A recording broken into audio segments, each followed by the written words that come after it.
Hello friends, మీరు చూస్తున్నారు tech గురు YouTube channel. గ్రామ వార్డు సచివాలయం సెకండ్ నోటిఫికేషన్ కోసం ఇండియన్ పాలిటీని అయితే ఈరోజు వీడియోలో చూసుకుందాం. ప్రతి ఎగ్జామ్కి ఇది గ్రామ వార్డు సచివాలయంలో ఉపయోగపడుతుంది కాబట్టి వీడియోని ఎవరు స్కిప్ చేయకుండా లాస్ట్ దాకా అయితే చూడండి. అలాగే ఈ వీడియో చూసే ప్రతి ఒక్కరు తప్పకుండా ఈ వీడియోని అయితే లైక్ చేయండి. ఇంకా మన ఛానల్ని సబ్స్క్రైబ్ చేసుకోకపోతే సబ్స్క్రైబ్ చేసి దాని పక్కన వచ్చే బెల్ ఐకాన్ని యాక్టివేట్ చేసుకోండి. దీనికి సంబంధించిన పీడిఎఫ్ అనేది కింద డిస్క్రిప్షన్లో పెట్టడం జరిగింది. వీడియో కంప్లీట్ అయిపోయిన తర్వాత డౌన్లోడ్ చేసుకోండి. అలాగే టెక్ గురువు యాప్ అయితే లాంచ్ చేయడం జరిగింది. ప్లే స్టోర్లో ఉంది. TECH స్పేస్ GURUBU అని చెప్పి ప్లే స్టోర్లో సెర్చ్ చేసినా వస్తుంది. కింద డిస్క్రిప్షన్లో లింక్ కూడా ఇవ్వడం జరిగింది. అక్కడ నుండైనా డైరెక్ట్గా డౌన్లోడ్ చేసుకోవచ్చు. అలాగే ప్రీవియస్ క్లాసెస్ సంబంధించిన ప్లేలిస్ట్ కూడా కింద డిస్క్రిప్షన్లో ఇవ్వడం జరిగింది. అది చూడండి. దానికి సంబంధించిన పీడిఎఫ్స్ కూడా ఫ్రీగా ప్రొవైడ్ చేయడం జరిగింది. కావాల్సిన వాళ్ళు డౌన్లోడ్ చేసుకోండి. అలాగే digital assistant engineering, ward sanitation, ANM, VROకి సంబంధించిన మోడల్ పేపర్స్ అయితే కింద పెట్టడం జరిగింది. కావాల్సిన వాళ్ళు తీసుకోండి. ఇప్పుడు లేట్ చేయకుండా క్లాస్ అయితే స్టార్ట్ చేసుకుందాం. సో ఈరోజు చాలా ముఖ్యమైన ప్రశ్నలు అయితే చూసుకుందాం ఇండియన్ పాలిటిక్స్ సంబంధించి. దానికి సంబంధించి వివరణ కూడా ఉంటుంది. ఫస్ట్ క్వశ్చన్ చూసుకుంటే, భారతదేశంలో సుప్రీంకోర్టును తొలిసారిగా ఎప్పుడు ఏర్పాటు చేశారంటే 1774లో ఇక్కడ సుప్రీంకోర్టును అయితే ఏర్పాటు చేయడం జరిగింది. సో ఇక్కడ ఎవరు ఏర్పాటు చేశారు ఏంటి అని చూసుకుంటే, వారెన్ హేస్టింగ్స్ బెంగాల్ గవర్నర్గా ఉన్నప్పుడు ఇక్కడ రెగ్యులేటింగ్ చట్టం 1773 ప్రకారం సుప్రీంకోర్టును 1774లో కోల్కతాలో ఏర్పాటు చేశారు. ఇందులో ఒక ప్రధాన న్యాయమూర్తి, అలాగే ముగ్గురు న్యాయమూర్తులు అయితే ఉండేవారు. దీని ప్రధాన న్యాయమూర్తి చూసుకుంటే సర్ ఎలిజా ఇంఫే. ఓకే, దీనిని 1937లో ఫెడరల్ కోర్టుగా మార్చారు. భారత రాజ్యాంగం అమల్లోకి వచ్చిన తర్వాత ప్రస్తుత సుప్రీంకోర్టు చూసుకుంటే 1950 జనవరి 28న అవతరించింది. దీని తొలి ప్రధాన న్యాయమూర్తి HJ కానియా. ఓకే, భారత రాజ్యాంగం అమల్లోకి వచ్చిన తర్వాత ఏర్పాటైన సుప్రీంకోర్టు ఎప్పుడు ఏర్పాటైందంటే 1950 జనవరి 28న ఏర్పాటైంది. దీని తొలి న్యాయమూర్తి HJ కానియా. ఇక్కడ వారెన్ హేస్టింగ్స్ ఏర్పాటు చేసిన రెగ్యులేటింగ్ చట్టం ప్రకారం ఏర్పాటు చేసిన సుప్రీంకోర్టు 1774 కోల్కతాలో అయితే ఏర్పాటు చేశారు. దీని న్యాయమూర్తి ఎవరంటే sir Elijah Impey. Okay, next question. భారత రాజ్యాంగం ప్రకారం సుప్రీంకోర్టు న్యాయమూర్తులు కనీస వయసు ఎంత? సుప్రీంకోర్టు న్యాయమూర్తుల కనీస వయసు ఎంత? ఆన్సర్ చూసుకుంటే కనీస వయసు అనేది లేదు. ఓకే, కనీస వయసు అనేది సుప్రీంకోర్టు న్యాయమూర్తులకు లేదు. ఓకే, పూర్తి వివరణ అయితే చూసుకుందాం. రాజ్యాంగం ప్రకారం సుప్రీంకోర్టు, హైకోర్టుల న్యాయమూర్తులకు కనీస వయసు లేదు. ఓకే, హైకోర్టు న్యాయమూర్తులకు కూడా లేదు. కానీ ప్రధాన న్యాయమూర్తులకు సమావేశంలో సుప్రీంకోర్టుల న్యాయమూర్తుల కనీస వయసు 55 ఏళ్లుగా ఉండాలని, హైకోర్టు న్యాయమూర్తుల కనీస వయసు 45 ఏళ్లుగా ఉండాలని నిర్ణయం తీసుకున్నారు. ఇది ఒక సంప్రదాయంగా కొనసాగుతోంది. Okay, next question. కేంద్ర రాష్ట్ర మధ్య జరిగే వివాదాల పరిష్కారం అనేది సుప్రీంకోర్టు ఏ అధికార పరిధిలోకి వస్తుంది? కేంద్ర రాష్ట్ర మధ్య జరిగే వివాదాల పరిష్కారం అనేది సుప్రీంకోర్టు ఏ అధికార పరిధిలోకి వస్తుంది? ఆన్సర్ చూసుకుంటే ప్రారంభ విచారణాధికారం. ఓకే, సో అటువంటి ఏమేమి కేసులు వస్తాయో ఇప్పుడు ఒకసారి చూసుకుంటే, కొన్ని రకాల కేసులను సుప్రీంకోర్టు నేరుగా స్వీకరించి విచారిస్తుంది. దీనినే ప్రారంభ విచారణాధికారం అంటారు. సుప్రీంకోర్టు ప్రారంభ విచారణాధికారంలోకి కింది వివాదాలు వస్తాయి: కేంద్ర రాష్ట్రాల మధ్య వివాదాలు, రాష్ట్రాల మధ్య వివాదాలు, ప్రాథమిక హక్కుల పరిరక్షణ, రాష్ట్రపతి ఉపరాష్ట్రపతి ఎన్నికల వివాదాలు. ఈ వివాదాలన్నీ ఇక్కడ కేంద్రాలు రాష్ట్రాల మధ్య వస్తాయి. ఓకే, భారత రాష్ట్రపతి ఏ ఆర్టికల్ ప్రకారం సుప్రీంకోర్టును న్యాయ సలహా కోరవచ్చు? భారత రాష్ట్రపతి ఏ ఆర్టికల్ ప్రకారం సుప్రీంకోర్టును న్యాయ సలహా కోరవచ్చు? ఆన్సర్ చూసుకుంటే ఆర్టికల్ 143 ప్రకారం ఇక్కడ భారత రాష్ట్రపతి సుప్రీంకోర్టును న్యాయ సలహా కోరవచ్చు. ఓకే, సో వివరణ ఒకసారి చూసుకుందాం. సో దీనికి సంబంధించి వివరణ చూసుకుంటే, ఆర్టికల్ 143 ప్రకారం రాష్ట్రపతి ఏదైనా సమస్య పరిష్కారం కోసం సుప్రీంకోర్టును న్యాయ సలహా కోరవచ్చు. అప్పుడు సుప్రీంకోర్టు 5 జడ్జిలతో ఇక్కడ బెంచ్ ఏర్పాటు చేసి న్యాయ సలహానిస్తుంది. ఇది కేవలం సలహా మాత్రమే. ఓకే, దీనిని రాష్ట్రపతి చూసుకుంటే కట్టుబడి ఉండాల్సిన అవసరం అయితే లేదు. దాన్ని పాటించవచ్చు, లేకపోతే పాటించకపోవచ్చు. ఇప్పటి వరకు భారత రాష్ట్రపతుల్లో వివిధ సందర్భాల్లో 15 సార్లు సుప్రీంకోర్టును సలహా అయితే కోరడం జరిగింది. అత్యధికంగా చూసుకుంటే 3 సార్లు సుప్రీంకోర్టుని సలహా ఎవరు కోరారంటే రాష్ట్రపతి బాబు రాజేంద్ర ప్రసాద్ గారు కోరడం జరిగింది. రాష్ట్రపతి సుప్రీంకోర్టు సలహా కోరే విధానాన్ని కెనడా రాజ్యాంగం నుంచి స్వీకరించడం జరిగింది. ఓకే, రాష్ట్రపతి సుప్రీంకోర్టును న్యాయ సలహా అడుగుతారు కదా, సో దాన్ని కెనడా రాజ్యాంగం నుంచి స్వీకరించడం జరిగింది. అత్యధిక సార్లు 3 సార్లు సుప్రీంకోర్టును న్యాయ సలహా కోరింది ఎవరు అంటే మన రాష్ట్రపతి బాబు రాజేంద్ర ప్రసాద్ గారు కోరడం జరిగింది. ఓకే, నెక్స్ట్ క్వశ్చన్ చూసుకుందాం. సుప్రీంకోర్టు న్యాయమూర్తిగా పనిచేసిన తొలి మహిళ ఎవరు? సుప్రీంకోర్టు న్యాయమూర్తిగా పనిచేసిన తొలి మహిళ ఎవరు? సో తొలి మహిళ చూసుకుంటే మీరా సాహెబ్ ఫాతిమా బీబీ. మీరా సాహెబ్ ఫాతిమా బీబీ సుప్రీంకోర్టు తొలి మహిళా న్యాయమూర్తిగా పనిచేయడం జరిగింది. ఓకే, దీని గురించి వివరణ చూసుకుందాం. సో వివరణ చూసుకుంటే భారత సుప్రీంకోర్టు న్యాయమూర్తిగా వ్యవహరించిన తొలి మహిళ చూసుకుంటే మీరా సాహెబ్ ఫాతిమా బీబీ కదా. ఈమె 1989 నుండి 1992 మధ్య పనిచేశారు. ఇప్పటి వరకు మొత్తం 8 మంది మహిళలు సుప్రీంకోర్టు న్యాయమూర్తులుగా అయితే వ్యవహరించారు. ప్రస్తుతం సుప్రీంకోర్టులో మొత్తం 33 మంది న్యాయమూర్తులు ఉంటే అందులో 3 మహిళా న్యాయమూర్తులు ఉన్నారు. వారు ఆర్ భానుమతి, ఇందు మల్హోత్రా, ఇందిరా బెనర్జీ. ఓకే, అయితే ఇప్పటి వరకు సుప్రీంకోర్టు ప్రధాన న్యాయమూర్తిగా ఒక్క మహిళ కూడా లేరు. Okay, next question. న్యాయ సమీక్ష పితామహుడు అని ఎవరిని అంటారు? న్యాయ సమీక్ష పితామహుడిగా ఎవరిని అంటాము? Answer Marshall. Okay, Marshall. వివరణ చూద్దాం. శాసన నిర్మాణ శాఖ చేసిన చట్టాలు లేదా కార్యనిర్వహణ శాఖ ఉత్తర్వుల రాజ్యాంగాన్ని వ్యతిరేకంగా ఉంటే వాటిని నిలిపివేసే లేదా కొట్టివేసే అధికారం సుప్రీంకోర్టుకి ఉంది. దీనినే న్యాయ సమీక్షాధికారం అంటారు. భారత రాజ్యాంగం ఎక్కడ న్యాయ సమీక్ష అనే పదం లేదు, కానీ ఆర్టికల్ 13(2)లో న్యాయ సమీక్ష భావన ఉంది. మాడిసన్ వర్సెస్ మార్పరి 1803 వివాదంలో అమెరికా ఫెడరల్ కోర్టు ప్రధాన న్యాయమూర్తిగా ఇక్కడ మార్షల్ ఇచ్చిన తీర్పు న్యాయ సమీక్షకు ఆధారంగా చెప్పవచ్చు. అందుకే న్యాయ సమీక్ష పితామహుడిగా మార్షల్ను చెప్పవచ్చు. ఓకే, నెక్స్ట్ క్వశ్చన్ చూసుకుంటే ప్రజా ప్రయోజన వ్యాజ్యం పిల్ అనే భావనను భారతదేశంలో ప్రవేశపెట్టింది ఎవరు? పిల్ అనే భావనను భారతదేశంలో ప్రవేశపెట్టింది ఎవరు అంటే ఈ 3. Okay, PM Bhagwati, YV Chandrachud, Krishna Iyer. Okay, వీళ్ళు 3 పిల్ అనే భావన భారతదేశంలో ప్రవేశపెట్టడం జరిగింది. సో దీని గురించి వివరణ చూసుకుందాం. సాధారణ ప్రజలు తమ సమస్యలను కోర్టులకు నివేదించే పరిష్కరించుకునే జ్ఞానం లేనప్పుడు వారి పక్షాన వేరే వ్యక్తులు కానీ లేదా సంస్థలు కానీ కోర్టుకు నివేదించవచ్చు. దీనినే పిల్ అంటారు. ఈ పిల్ను భారతదేశంలో ప్రవేశపెట్టిన పై 3కి చెందుతుంది. పిల్ అనేది అమెరికా, ఆస్ట్రేలియా దేశాల్లో బహుళ ప్రచారంలో ఉంది. దీనిని మనం అమెరికా నుంచి స్వీకరించడం జరిగింది. ఓకే, హెబియస్ కార్పస్ రిట్ అంటే ఏమిటి? హెబియస్ కార్పస్ రిట్ అంటే ఏమిటి? సో దీనికి సంబంధించి ఆన్సర్ చూసుకుంటే శరీరాన్ని ప్రవేశపెట్టడం లేకపోతే వ్యక్తిని ప్రవేశపెట్టడం. ఓకే, సో దీని గురించి కొంత వివరణ చూసుకుంటే హెబియస్ కార్పస్ రిట్ అంటే శరీరాన్ని ప్రవేశపెట్టుము లేదా బందీ ప్రత్యక్షం అవ్వడం.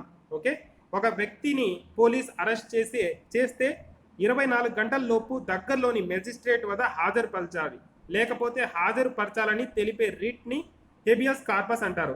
సో ఎవరినైనా ఇక్కడ పోలీసులు అరెస్ట్ చేస్తే ఇక్కడ మెజిస్ట్రేట్ ముందర 24 గంటల లోపైతే ఇక్కడ 24 గంటల లోపైతే హాజరుపరచాల్సి ఉంటుంది. సో దీన్ని తెలిపే రిట్ను హెబియస్ కార్పస్ అంటారు. ఓకే, భారత రాజ్యాంగంలోని ప్రాథమిక హక్కులు భంగం కలిగితే వాటి రక్షణ కోసం సుప్రీంకోర్టు ఆర్టికల్ 32 ప్రకారం, హైకోర్టు ఆర్టికల్ 226 ప్రకారం 5 రకాల రిట్లను జారీ చేస్తాయి. అవి habeas corpus, mandamus, quo warranto, prohibition, certiorari. Okay, supreme court, high court న్యాయమూర్తుల నియామకంలో రాష్ట్రపతికి సలహానిచ్చే వ్యవస్థ. సుప్రీంకోర్టు, హైకోర్టు న్యాయమూర్తులను నియామకంలో రాష్ట్రపతికి సలహా ఇచ్చే వ్యవస్థ. సో ఎవరంటే కొలీజియం. ఓకే, కొలీజియం ఏంటి అనేది ఇప్పుడు చూసుకుందాం. సుప్రీంకోర్టు, హైకోర్టు న్యాయమూర్తులను నియామకంలో రాష్ట్రపతి సలహానిచ్చేది కొలీజియం. కొలీజియం వ్యవస్థ 2 జడ్జీల కేసు ద్వారా 1993లో అమల్లోకి వచ్చింది. ఓకే, 2వ జడ్జి కేసు ద్వారా దీన్ని అమల్లోకి అయితే తీసుకురావడం జరిగింది. కొలీజియంలో సుప్రీంకోర్టు ప్రధాన న్యాయమూర్తిగా అలాగే మరో నలుగురు సీనియర్ న్యాయమూర్తులను సంప్రదించి ఇచ్చే సలహాను రాష్ట్రపతి తప్పకుండా పాటించాలి. 2014లో కొలీజియం వ్యవస్థను రద్దు చేసి దాని స్థానంలో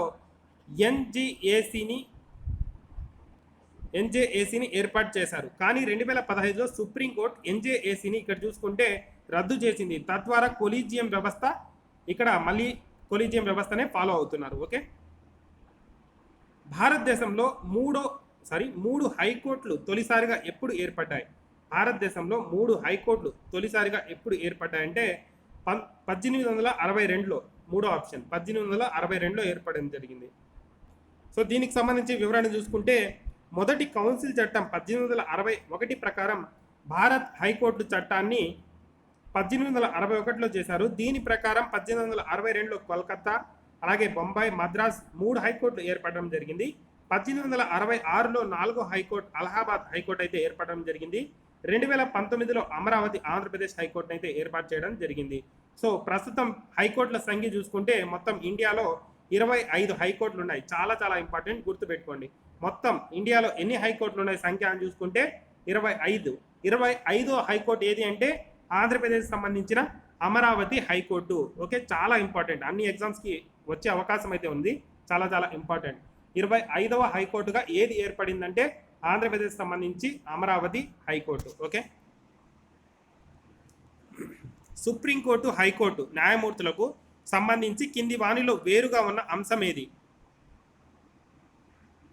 సో ఆన్సర్ చూసుకుంటే పదవీ కాలం. వివరణ చూసుకుందాం. సుప్రీంకోర్టు, హైకోర్టు న్యాయమూర్తులను కొలీజియం సలహా ప్రకారం రాష్ట్రపతి నియమిస్తారు. వీరిని అసమర్థత నిరూపించబడిన దుష్ప్రవర్తన కారణంగా పార్లమెంట్ అభిశంసన తీర్మానం ద్వారా తొలగిస్తుంది. అదేవిధంగా వీరు రాజీనామా చేయాలంటే రాజీనామా పత్రాన్ని రాష్ట్రపతికి ఇవ్వాలి. అదేవిధంగా వీరి పదవి విరమణ వయసు మాత్రం భిన్నంగా ఉంటుంది. సుప్రీంకోర్టు న్యాయమూర్తుల పదవి విరమణ వయసు చూసుకుంటే 65 సంవత్సరాలు కాగా హైకోర్టు న్యాయమూర్తుల పదవి విరమణ చూసుకుంటే 62 సంవత్సరాలు. ఓకే, జాతీయ హరిత ట్రిబ్యునల్ ఎప్పుడు అవతరించింది? జాతీయ హరిత ట్రిబ్యునల్ ఎప్పుడు అవతరించింది అంటే 2010లో అవతరించడం జరిగింది. జాతీయ హరిత tribunal. Okay, national green tribunal. దీని గురించి కొంచెం వివరణ చూసుకుందాం. సో దీని గురించి కొంచెం వివరణ చూసుకుంటే పర్యావరణ సంబంధిత కేసులను సత్వరంగా పరిష్కరించడానికి జాతీయ హరిత ట్రిబ్యునల్, నేషనల్ గ్రీన్ ట్రిబ్యునల్ను 2010లో ఏర్పాటు చేశారు. ఇందులో ఒక చైర్మన్, 10 మంది ఇతర సభ్యులైతే ఉంటారు. వీరిని కేంద్ర ప్రభుత్వం నియమిస్తుంది. దీని ప్రధాన కార్యాలయం న్యూఢిల్లీలో ఉంది. అదేవిధంగా 4 ప్రాంతీయ కార్యాలయాలు కూడా ఉన్నాయి. సో అవి ఎక్కడ ఉన్నాయంటే కలకత్తా, చెన్నై, భోపాల్, పూణేలో అయితే ఉన్నాయి. ప్రస్తుతం దీనికి సంబంధించి చైర్పర్సన్గా ఎవరున్నారంటే ఆదర్శ్ కుమార్ గోయల్ అయితే ఉన్నారు. ఓకే, ఎన్జిటి చైర్మన్ ఎవరు అంటే ఆదర్శ్ కుమార్ గోయల్. ఇది ఎప్పుడు ఏర్పడిందంటే 2010. భారతదేశంలో 1 కంటే ఎక్కువ రాష్ట్రాలకు విస్తరించిన హైకోర్టులు ప్రస్తుతం ఎన్ని ఉన్నాయంటే 3 ఉన్నాయి. ఓకే, సో వివరణ చూసుకుందాం. రాజ్యాంగంలోని ఆర్టికల్ 214 ప్రకారం ప్రతి రాష్ట్రానికి ఒక హైకోర్టు ఉండాలి. కానీ కొన్ని ప్రత్యక్ష సందర్భాల్లో ఆర్టికల్ 231 ప్రకారం 1 కంటే ఎక్కువ రాష్ట్రాలకు ఉమ్మడి హైకోర్టుగా ఉండవచ్చు. సో ఎగ్జాంపుల్కి మన ఆంధ్రప్రదేశ్కి, తెలంగాణకి, హైదరాబాద్లో ఉంది కదా. సో ఆ విధంగా ప్రస్తుతం దేశంలో 28 రాష్ట్రాలు ఉంటే హైకోర్టులు మాత్రం 25 మాత్రమే ఉన్నాయి. ఓకే, ఇందులో 3 హైకోర్టులు చూసుకుంటే 1 కంటే ఎక్కువ రాష్ట్రాలు తన అధికార పరిధిలో కలిగి ఉన్నాయి. సో అవేంటి అని చూసుకుంటే గౌహతి హైకోర్టు పరిధిలోకి అస్సాము, నాగాలాండ్, మిజోరాం, అరుణాచల్ ప్రదేశ్ అయితే వస్తాయి. చండీగఢ్ హైకోర్టు పరిధిలోకి చూసుకుంటే పంజాబ్, హర్యానా, చండీగఢ్లు అయితే వస్తాయి. ముంబై హైకోర్టు పరిధిలోకి చూసుకుంటే మహారాష్ట్ర, గోవా, డామన్ అండ్ డియూ, దాద్రా నగర్ హవేలీ వస్తాయి. Okay, next question.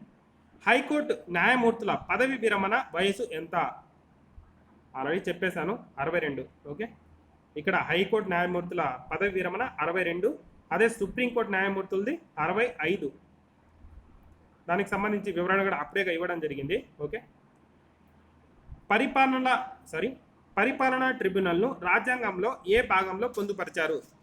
పరిపాలనా ట్రిబ్యునల్ను రాజ్యాంగంలో ఏ భాగంలో పొందుపరిచారు? Answer 14A. వివరణ చూసుకుందాం. 42వ రాజ్యాంగ సవరణ చట్టం ద్వారా 1976లో పరిపాలనా ట్రిబ్యునల్ను భారత రాజ్యాంగం 14A భాగంలో ఆర్టికల్ 32(3)A 32(3)B లో వీటిని చేర్చారు. అనంతరం 1985లో కేంద్ర పరిపాలనా ట్రిబ్యునల్ను ఢిల్లీ కేంద్రంగా అయితే ఏర్పాటు చేశారు. ప్రభుత్వ ఉద్యోగులు ఇతర వివాదాలు తక్కువ ఖర్చుతో త్వరితగతిన పరిష్కరించుకోవడానికి వీటిని అయితే ఏర్పాటు చేయడం జరిగింది. ఓకే, పరిపాలనా ట్రిబ్యునల్ను. ఓకే, నెక్స్ట్ క్వశ్చన్ చూసుకోండి. చంపకం దొరై రాజన్ వర్సెస్ మద్రాస్ కేసు దేనికి సంబంధించింది? సో రిజర్వేషన్లకు సంబంధించి పూర్తి వివరణ చూసుకుందాం. మద్రాస్ ప్రభుత్వం విద్యా ఉద్యోగాల్లో కొన్ని కులాలకు రిజర్వేషన్లు అనేది కల్పించింది. చంపకం దొరై రాజన్ సుప్రీంకోర్టులో ఛాలెంజ్ చేశారు. ఏమని ఛాలెంజ్ చేశారంటే ఇది ఆర్టికల్ 15లో పేర్కొన్న వివక్షత పాటించరాదని, అలాగే సూత్రాన్ని విరుద్ధమని వాదించారు. మద్రాస్ ప్రభుత్వం 46 ప్రకారం రిజర్వేషన్ కల్పించినట్టు పేర్కొంది. కానీ సుప్రీంకోర్టు ఆర్టికల్ 46 కంటే ఆర్టికల్ 15 ముఖ్యమైనదిగా పేర్కొంటూ రిజర్వేషన్లను రాజ్యాంగం విరుద్ధమని కొట్టివేసింది. ఈ తీర్పును అధిగమించడానికి నెహ్రూ ప్రభుత్వం 1వ రాజ్యాంగ సవరణ ద్వారా ఆర్టికల్ 15(4) ద్వారా విద్యారంగంలో ఆర్టికల్ 16(4) ద్వారా ఉద్యోగాల్లో రిజర్వేషన్ కల్పిస్తూ రాజ్యాంగాన్ని అయితే సవరించడం జరిగింది. Okay, next question. రాజ్యాంగ మౌలిక స్వరూపం అనే భావనను ముందుగా సుప్రీంకోర్టు ఏ కేసులో వెలువరించింది?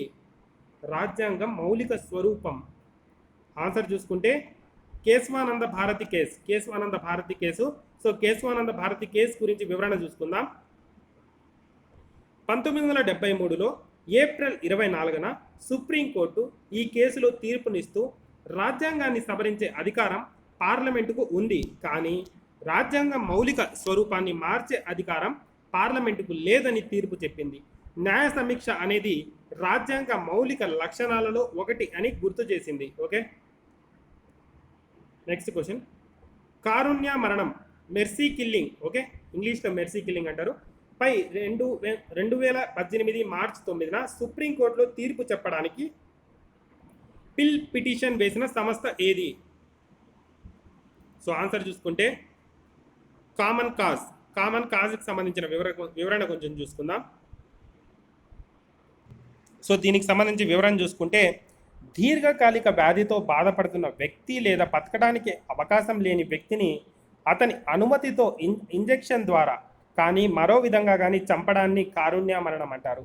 ఇది నెదర్లాండ్స్, బెల్జియం, లక్సెంబర్గ్ దేశాల్లో అమల్లో ఉంది. భారత్లో ఇది అమల్లో లేదు. దీనిపై పూర్తి విచారణకై కామన్ కాజ్ అనే స్వచ్ఛంద సంస్థ సుప్రీంకోర్టులో ప్రజా ప్రయోజన వాద్యం అంటే పిల్ వేయడంతో సుప్రీంకోర్టు తీర్పునిస్తూ గౌరవప్రదమైన మరణం కూడా జీవించే హక్కుల్లో అంతర్భాగమే అని చెబుతూ దీనికి సంబంధించి ఇక్కడ పార్లమెంట్లో చట్టం చేయాల్సిందిగా ఇక్కడ ఈ తీర్పు అయితే ఇవ్వడం జరిగింది. సో అదే ఇక్కడ కారుణ్య మరణానికి సంబంధించిన కేసు. ఇక్కడ కామన్ కాజ్ అనే స్వచ్ఛంద సంస్థ దీనికి సంబంధించి పిల్ వేయడం జరిగింది.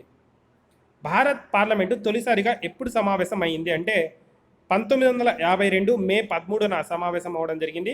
భారత రాజ్యాంగం అమల్లోకి వచ్చిన తర్వాత రాజ్యసభ 1952 ఏప్రిల్ 3న ఏర్పడింది. లోక్సభ 1952 ఏప్రిల్ 17న ఏర్పడింది. ఈ రెండు సభల్లో కూడిన భారత్ పార్లమెంటు తొలిసారిగా 1952 మే 13న సమావేశమైంది. భారత పార్లమెంట్ 2002లో మే 13న స్వర్ణోత్సవాలు జరుపుకోగా 2012 మే 13న వజ్రోత్సవ ఉత్సవాలు జరుపుకుంది. Next question. లోక్సభ గరిష్ట సభ్యుల సంఖ్య ఎంత? లోక్సభ ఇప్పటిదాకా గరిష్ట సభ్యుల సంఖ్య ఎంత అని చూసుకుంటే 552. ఆన్సర్ చూసుకుంటే వివరణ చూసుకుంటే లోక్సభ గరిష్ట సభ్యుల సంఖ్య చూసుకుంటే ఇప్పటిదాకా 552. ఇందులో 530 మంది రాష్ట్రాల నుంచి ఎన్నిక కాగా 20 మంది కేంద్ర పాలిత ప్రాంతాల నుంచి ఎన్నికవుతారు. మిగిలిన 2 ఆంగ్లో ఇండియన్ సభ్యులుగా రాష్ట్రపతి అయితే నియమిస్తారు. కానీ ప్రస్తుతం లోక్సభలో 545 మంది అయితే సభ్యులు ఉన్నారు. ఇందులో 530 మంది రాష్ట్రాల నుంచి అలాగే 13 మంది కేంద్ర పాలిత ప్రాంతాల నుంచి ఎన్నికయ్యారు. మిగిలిన 2 ఆంగ్లో ఇండియన్ సభ్యులను రాష్ట్రపతి అయితే నియమిస్తారు. లోక్సభలో అతి తక్కువ అంటే ఒక్కొక్క స్థానం ఉన్న రాష్ట్రాలు ఏవి? లోక్సభలో అతి తక్కువ అంటే ఒక్కొక్క స్థానం ఉన్న రాష్ట్రాలు ఏవి అని చూసుకుంటే సిక్కిము, నాగాలాండ్, మిజోరాం. సిక్కిము, నాగాలాండ్, మిజోరాంలో చూసుకుంటే ఒక్కొక్క లోక్సభ స్థానాలు మాత్రమే ఉన్నాయి. ఓకే, సిక్కిము, నాగాలాండ్, మిజోరాం రాష్ట్రాల నుంచి లోక్సభ ప్రాతినిధ్యం ఒక్క సీటు మాత్రమే ఉంది. అరుణాచల్ ప్రదేశ్, గోవా, మణిపూర్, మేఘాలయ, త్రిపుర రాష్ట్రాల నుంచి 2 సభ్యులు చొప్పున అయితే ఉన్నారు. లోక్సభలో ఎక్కువ సభ్యులున్న మొదటి 3 రాష్ట్రాలు చూసుకుంటే ఉత్తరప్రదేశ్ 80, మహారాష్ట్ర 48, పశ్చిమ బెంగాల్ 42. ఓకే, రాజ్యసభకు 233 మంది ఎన్నిక ద్వారా వచ్చే సభ్యులు ఎన్నిక విధానం ఏ విధంగా ఉంటుంది? సో ఆన్సర్ చూసుకుంటే నైష్పత్తిక ప్రాతినిధ్య బహిరంగ ఓటు పద్ధతి. నైష్పత్తిక ప్రాతినిధ్య బహిరంగ ఓటు పద్ధతి వివరణ చూసుకుందాం.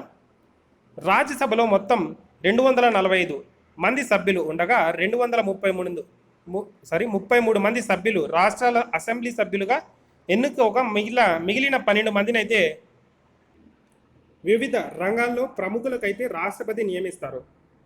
వీరి ఎన్నిక నైష్పత్తిక ప్రాతినిధ్య ఓటు బదిలీ పద్ధతిలో బహిరంగ ఓటు విధానం ద్వారా జరుగుతుంది. రాజ్యసభ సభ్యుని ఎన్నికల్లో ఓటు వేసే ఎమ్మెల్యే తాను వేసిన ఓటును పార్టీ నియమించిన ఏజెంట్కు చూపవలసి ఉంటుంది. క్రాస్ ఓటింగ్ నిరోధించడానికి రాజ్యసభలో 2003 సంవత్సరం నుంచి బహిరంగ ఓటు విధానాన్ని అయితే ప్రవేశపెట్టారు. రాజ్యసభ సభ్యుని ఎన్నిక విధానాన్ని దక్షిణాఫ్రికా రాజ్యాంగం నుంచి స్వీకరించారు. నెక్స్ట్ క్వశ్చన్, పార్లమెంటుకు పోటీ చేసే అభ్యర్థి చెల్లించవలసిన డిపాజిట్ ఎంత? ఆన్సర్ 25,000 రూపాయలు. లోక్సభ లేదా రాజ్యసభ పోటీ చేసే అభ్యర్థులు 25,000 రూపాయలు డిపాజిట్ అయితే చెల్లించాల్సి ఉంటుంది. లోక్సభ విషయంలో ఎస్సీ ఎస్టీ అభ్యర్థులు మాత్రం 12,500 రూపాయలు అయితే సరిపోతుంది. అలాగే రాజ్యసభ ఎస్సీ ఎస్టీ ఎటువంటి రిజర్వేషన్లు ఉండవు కాబట్టి డిపాజిట్ చెల్లింపులో ఎటువంటి మినహాయింపు ఉండదు. అలాగే పోలై చెల్లిన ఓట్లలో 1/6వ వంతు ఓట్లు వస్తే డిపాజిట్ వాపస్ వస్తుంది, లేనిచో డిపాజిట్ కూడా రాదు. ఓకే, భారత్ పార్లమెంట్ సంవత్సరానికి కనీసం ఎన్నిసార్లు సమావేశం కావాలి? భారత పార్లమెంటు సంవత్సరానికి కనీసం ఎన్నిసార్లు సమావేశం కావాలి? సో ఆన్సర్ 2 సార్లు. రాజ్యాంగం ప్రకారం భారత పార్లమెంటు సంవత్సరానికి కనీసం 2 సార్లు సమావేశం కావాలి. ఒక సమావేశానికి మరొక సమావేశానికి మధ్య 6 నెలల వ్యవధి అయితే ఉండరాదు. కానీ ప్రస్తుత భారత పార్లమెంటు సంవత్సరానికి 3 సార్లు సమావేశం అవుతోంది. ఓకే, బడ్జెట్ సమావేశాలు ఫిబ్రవరి నుంచి ఏప్రిల్ మధ్యలో, వర్షాకాల సమావేశాలు జూలై నుంచి సెప్టెంబర్ కాలంలో, శీతాకాల సమావేశాలు నవంబర్ నుంచి డిసెంబర్ మధ్య కాలంలో. అదేవిధంగా భారత్ పార్లమెంటు సంవత్సరానికి గరిష్టంగా ఎన్నిసార్లైనా సమావేశం కావచ్చు. ఓకే, ఏదైనా ఇమీడియట్గా సమావేశం కావాలంటే అవ్వచ్చు. ఓకే, కింది ఏ బిల్లుల విషయంలో పార్లమెంట్ ఉభయ సభలను సమాన అధికారం కలిగి ఉంటుంది? Answer ABC. ఓకే, సాధారణ బిల్లు, రాజ్యాంగ సవరణ బిల్లు, నూతన రాష్ట్రాల ఏర్పాటు బిల్లు. దీనికి సంబంధించి వివరణ చూసుకుందాం. సాధారణ బిల్లు, రాజ్యాంగ సవరణ బిల్లు, నూతన రాష్ట్రాలు ఏర్పాటు బిల్లును పార్లమెంట్ ఉభయ సభల్లో దేనిలోనైనా ప్రవేశపెట్టచ్చు. వీటి విషయంలో 2 సభలు ఆమోదం అవసరం. అదేవిధంగా 2 సభలకు సమాన అధికారాలు ఉన్నాయి. కానీ ద్రవ్య బిల్లు విషయంలో లోక్సభకు ఎక్కువ అధికారాలు ఉన్నాయి. స్పీకర్ ఒక బిల్లుని ద్రవ్య బిల్లు అని నిర్ణయించుకున్న తర్వాత రాష్ట్రపతి అనుమతితో దాన్ని ముందుగా లోక్సభలో మాత్రమే ప్రవేశపెట్టాలి. లోక్సభ ఆమోదించిన ద్రవ్య బిల్లును రాజ్యసభ 14 రోజుల్లోపు ఆమోదించాలి. లేనిచో అది ఆమోదించినట్లుగా భావించి రాష్ట్రపతి ఆమోదానికై పంపబడును. ఓకే, సభలో సభ్యుడు కాకుండా సభకు అధ్యక్ష వహించే వ్యక్తి ఎవరు? సభలో సభ్యుడు కాకున్నా కూడా ఆన్సర్ రాజ్యసభ చైర్మన్. రాజ్యసభ చైర్మన్గా ఎవరు ఉంటారంటే భారత రాష్ట్రపతి అయితే ఉంటారు. భారత రాష్ట్రపతి పదవి రీత్యా రాజ్యసభ చైర్మన్గా వ్యవహరిస్తారు. వాస్తవానికి ఇతర రాజ్యసభ సభ్యుడు కాకున్నప్పటికీ సభకు అధ్యక్షత వహించే బిల్లును ఆమోదానికి అలాగే సభ సజావుగా సాగటానికి కృషి చేస్తారు. ఇతనికి మామూలు సందర్భంతో ఓటు హక్కు ఉండదు. కానీ ఒక బిల్లుకు అనుకూలంగా వ్యతిరేకంగా సమాన ఓట్లు వచ్చినప్పుడు ఓటు హక్కు ఉంటుంది. దీనినే కాస్టింగ్ ఓట్ అంటారు. లేదా నిర్ణాయక ఓటు అంటారు. ఓకే, లోక్సభలో అధికారికంగా గుర్తింపు పొందిన తొలి ప్రతిపక్ష నేత ఎవరు? లోక్సభలో అధికారికంగా గుర్తింపు పొందిన తొలి లోక్సభ ప్రతిపక్ష నేత ఎవరు అంటే వైబి చవాన్. ఎందుకో ఏంటి అనేది ఒకసారి చూసుకుందాం. పార్లమెంట్లో ఒక పార్టీకి ప్రతిపక్ష హోదా లభించాలంటే ఆయా సభల్లో 10% సీట్లు గెలుచుకోవాలి. తొలిసారిగా 1977లో జనతా పార్టీకి సంబంధించి మొరార్జీ దేశాయ్ నాయకత్వంలో ప్రభుత్వాన్ని ఏర్పాటు చేయగా 154 స్థానాలు గెలుచుకున్న కాంగ్రెస్ ప్రతిపక్షంగా గుర్తించబడింది. కాంగ్రెస్ నేత వైబి చవాన్ అధికారికంగా ప్రతిపక్ష నేతగా గుర్తింపు పొందారు. అదే సంవత్సరం 1977లో కమలాపాటి త్రిపాఠి రాజ్యసభలో ప్రతిపక్ష నేతగా గుర్తింపు పొందారు. లోక్సభలో తొలిసారిగా మధ్యంతర ఎన్నిక ఎప్పుడు జరిగింది? ఇక్కడ 1971లో జరిగింది. దీనికి సంబంధించి వివరణ చూసుకుందాం. సాధారణంగా లోక్సభ కాల పరిమితి 5 సంవత్సరాలు. కానీ ప్రధాన సలహా ప్రకారం దానిని ముందే రద్దు చేసే అధికారం రాష్ట్రపతికి ఉంది. ఆ సందర్భంలో నిర్వహించే ఎన్నికను మధ్యంతర ఎన్నిక అంటారు. 1967లో జరిగిన 4వ లోక్సభను ఒక సంవత్సరం ముందే అంటే 1971లో నాటి ప్రధాని అయిన ఇందిరాగాంధీ సలహాపై రాష్ట్రపతి వివి గిరి రద్దు చేశారు. ఈ విధంగా తొలిసారిగా 1971లో మధ్యంతర ఎన్నిక జరిగింది. అనంతరం 1980లో ఇక్కడ రెండోసారి మధ్యంతర ఎన్నిక జరిగింది. లోక్సభకు 17 సార్లు ఎన్నిక జరిగితే ఇందులో 7 సార్లు మధ్యంతర ఎన్నిక జరిగింది. సో అది ఎప్పుడో కూడా ఇక్కడ డేట్స్ అనేది మనకి ఇయర్స్ అనేటివి ఇవ్వడం జరిగింది. ఇక్కడ చూసుకుంటే next question, MP LADS scheme కింద ఒక్కొక్క ఎంపీకి సంవత్సరానికి నియోజకవర్గ అభివృద్ధికి ఎన్ని కోట్లు ఇస్తున్నారు? 5 కోట్లు. సో ఎందుకు ఏంటి అని చూసుకుంటే పివి నరసింహారావు భారత ప్రధానిగా ఉన్నప్పుడు 1993లో ఎంపీ ల్యాడ్ స్కీమ్ను ప్రారంభించారు. Member of parliament local area development స్కీమ్ను పిలిచే దీన్ని 1993లో ఒక్కొక్క ఎంపీకి నియోజకవర్గ అభివృద్ధికి సంవత్సరానికి 5 లక్షలు కేటాయించారు. దీనిని 1994లో 1 కోటికి, 1998లో 2 కోట్లకు, 2011లో చూసుకుంటే 5 కోట్లకు పెంచారు. ఓకే, నెక్స్ట్ క్వశ్చన్, ఉత్తమ పార్లమెంటేరియన్ అవార్డు పొందిన భారత ప్రధానులు ఎంతమంది?